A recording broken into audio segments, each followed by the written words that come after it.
All right, let's jump right into this. Welcome to this explainer, where we are going to break down an absolutely epic, high-stakes drama unfolding deep within a wild, untamed jungle. Look, if you appreciate a story where raw, organic defenses clash against pure industrial greed, you are going to find this incredibly fascinating. We're talking about survival, tactical warfare, and a desperate fight to protect the delicate balance of nature from a creeping corruption. We're going to unpack exactly how a ragtag squad of jungle defenders managed to face down a literal apocalyptic threat. So, let's get into it. Just listen to this ominous warning from Elder Naira. She's a wise, silver-snouted tapir who basically serves as the keeper of the jungle's history. She says, "The Shadow Serpent is no myth. If awakened, its venom will spread via rivers, twisting every creature into monsters." Wow. I mean, we are dropping right into a dire situation here. This sets the stakes perfectly, right? This isn't just about a couple of animals losing their territory. This is an existential threat to the entire ecosystem known as the Emerald Vale. Section 1. The threat to the Emerald Vale. Before the chaos, this place was known as a green eternity, a gorgeous living cathedral. But underneath all that breathtaking beauty, a deep rot has started to take hold. And to understand this rot, you have to understand the core threat itself, Shadow Serpent venom. Now, this isn't your standard snake bite. According to the lore, it's an ancient toxin that literally turns blood to fire and minds to ash. But why is it suddenly resurfacing now? Well, one word: profit. Human poachers have infiltrated the jungle looking to extract this venom for a massive payday. And the craziest part? They aren't working alone. They've enlisted these corrupted hyenas from the dry savanna borders to essentially do their dirty work. So, we're looking at a clash between two extremely distinct forces here. On one side, you have the invaders. We're talking mangy hyenas, led by a massive warlord named Brutus, fighting with this eerie discipline and wearing crude amulets that are literally pulsing with glowing green venom. And they're backed by human poachers, wielding rifles, fire sticks, as the animals call them, and steel traps. It is cold, it's industrial, it's unnatural warfare. On the flip side, the jungle defenders. Obviously, they don't have guns. Instead, they rely on flawless coordination, stealth, countervenom, and environmental sabotage. They literally have to turn the jungle itself into a weapon just to survive. It's such a powerful reminder of how adapting to your environment is often your absolute greatest strategic advantage. Which brings us to Section 2, Tactical Animal Resistance. To mount this impossible defense, our heroes gather under the moonlight in a hidden sanctuary called the Glade of Ancients. Here, they don't just form a random mob, they put together a highly specialized military unit. Let's look at this roster. You've got Raze, a battle-hardened, stealthy ocelot, paired perfectly with Kira, a young jaguar bringing the raw power and looking for vengeance for her fallen patrol. Then there's Jax, a boisterous capybara, who, incredibly, acts as their unbreakable meat shield. I mean, just picture that. We also have Quill, a vibrant little poison dart frog handling toxins and traps, and finally, Stormwing, a massive harpy eagle taking care of aerial reconnaissance.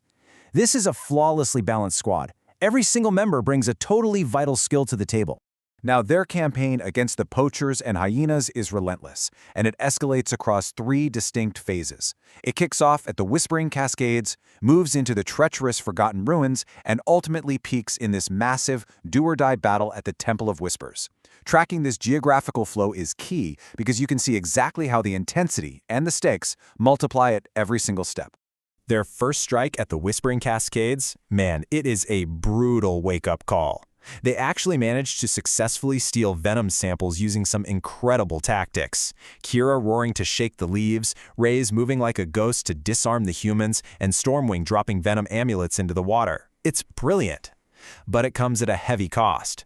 Jax takes a bullet grazed to his flank, and one of Elder Naira's sentinel monkeys tragically falls. The biggest tactical takeaway here? The enemy adapts way too quickly. In fact, it leads Kira to suspect that they might actually have a traitor feeding their movements to the hyenas. And that paranoia leads right into Section 3, Ambush and Heartbreaking Betrayal. This creeping suspicion just casts a massive dark shadow over the team as they advance. Phase 2 at the Forgotten Ruins is, well, An absolute disaster. The air itself is thick with venom spores, causing horrific hallucinations. And the hyenas, led by Brutus, they spring a devastating ambush right out of these hidden crevices. And that traitor Kira suspected? No way. It turns out to be one of Stormwing's own fledgling eagles. The bird was corrupted by the promise of venom and was guiding the enemy from the skies. Raze does manage to chase the turncoat through the canopy and end the betrayal, but the cost on the ground is just devastating. During the brutal close-quarters combat, Elder Nira gets cornered, and to save her, the tiny poison dart frog, Quill, leaps in, delivering a fatal, toxic bite to a hyena, but takes a savage, fatal bite himself in the process. Which brings us to what is easily the emotional anchor of the entire resistance. Quill's final words, "Use my venom sac for the final strike, make it count." It's just a heartbreaking sacrifice. But here's the thing, instead of breaking the resistance, losing this tiny hero actually steals the survivors' resolve. At this point, they're no longer just fighting for the jungle, they are fighting to ensure Quill's death wasn't in vain. So with those incredibly high emotional stakes, we hit Section 4, the final stand. The surviving heroes push through a hammering monsoon to reach the Temple of Whispers. To crack this fortress, the animals launch this massive, multi-front assault. Seriously, it's a masterclass in asynchronous teamwork. 25% of the effort is aerial harassment, with eagles just raining rocks down. Another 25% is river sabotage, led by, get this, a clever otter named Ripple who is setting fiery diversions using the human's own fuel stores. Objectively hilarious to imagine, by the way. Another 25% is ground diversions, mostly spider monkeys hurling fruit grenades.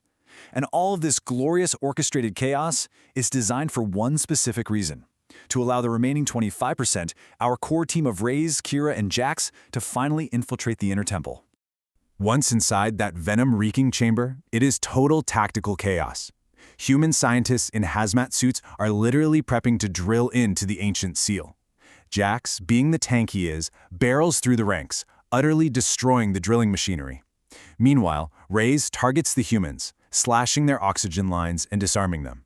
This brilliant distraction leaves Kira and Raze open to team up against Brutus in single combat, right atop the altar. It's a brutal, brutal fight.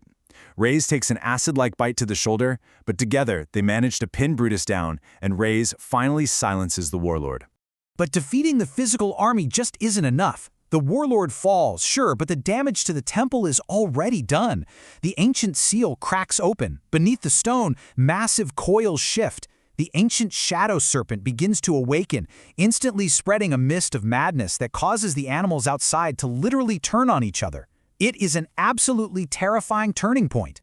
Okay, so how do you stop an ancient, godlike spirit? They have to execute 3 exact simultaneous actions flawlessly. First, a heavily bleeding Raze grabs Quill's preserved venom sac, using the counter-venom exactly like the little frog requested, and smashes it onto the altar. Second, Kira and Jax use every ounce of their remaining strength to push the massive stones back into place over the cracking seal. And third, Elder Nira, having survived her earlier wounds, chants the ancient words of binding. It's this incredible combination of raw physical strength, ancient ritual, and Quill's ultimate sacrifice that finally forces the serpent back into the earth.